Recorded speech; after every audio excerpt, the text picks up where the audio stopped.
Darrell Jazz Johnson, Gospel Herald, CitySportsReport.com, here with San Antonio Spurs PA announcer, play-by-play man, Saen Elliott, and former NBA player. Saen Elliott, how you doing today, Saen? I'm doing great. I'm just happy to be here today.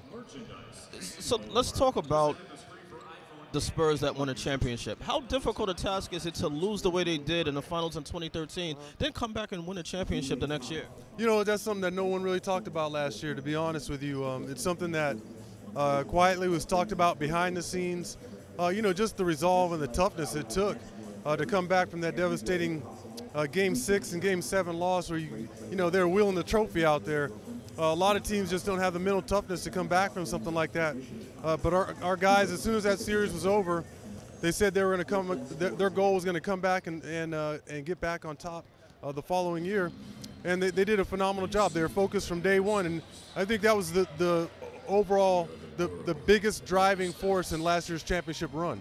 Now, you played with Tim Duncan. He's not much of a talker to the media, but when he says we're going to come back and win it, and obviously he did, what does that say about him and his focus? I know, you know, a lot was made of his statement after they beat Oklahoma City in the Western Conference Finals, but that's just Timmy. You know, he wasn't trying to brag. He was just determined, and they felt like they were better the year before. They just didn't close it out like they should have, and that team was confident. They'd seen Miami plenty of times, and they felt like they were much better. So I didn't think it was like, you know, Timmy being overconfident or anything. He was just stating how he felt and the truth, and that's how the guy is. You know, we're just very fortunate to have him after David Robinson. You know, two superstars that are very comfortable in their own skin, and like I say, two superstars that didn't read the superstar handbook. Right, because he's such a humble guy. Yeah. Now let's talk. He's the ageless wonder. Logically speaking, how much longer can he keep up this great play? You know, that's a good question. You know, I thought he was going to be on his last leg, you know, 3, 4, 5 years ago. But you have to give Pop a lot of credit because Pop is a master at resting Timmy. You know, he plays him one night, he doesn't play him the next. He takes it easy on him in practice. You know, Pop gets the overall picture. He understands how difficult an 82-game schedule is.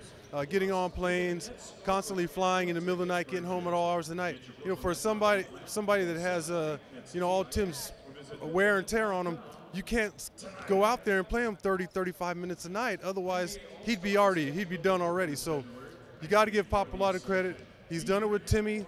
He's doing it with Manu right now. He's prolonged Manu's career because he has a lot of wear on him as well.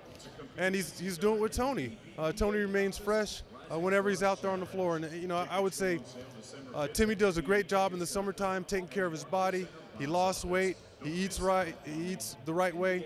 And he does a phenomenal job, but you got to give a lot of credit to Pop. Final question. The Western Conference, with Golden State making the improvements that they have, the Mavericks, Oklahoma City Thunder, the Clippers, there are so many talented teams out there. Yeah. Will the Spurs win a second straight championship? You know, I think that when it's all said and done, if we're healthy come playoff time, we're the team to beat. Because our guys just, you know, they know how to win. They know how to close out series. And it's easier said than done. If you haven't been in that situation before, it's a monumental task. But our guys, you know, Timmy has 5, Manu has 4, Tony has 4. They know how to close teams out as opposed to a lot of other teams that have a lot of potential and have up-and-coming stars, but you have to have that seasoning. You have to have that experience. And, you know, again, if we're healthy, I like our chances. All right, thanks a lot for your time.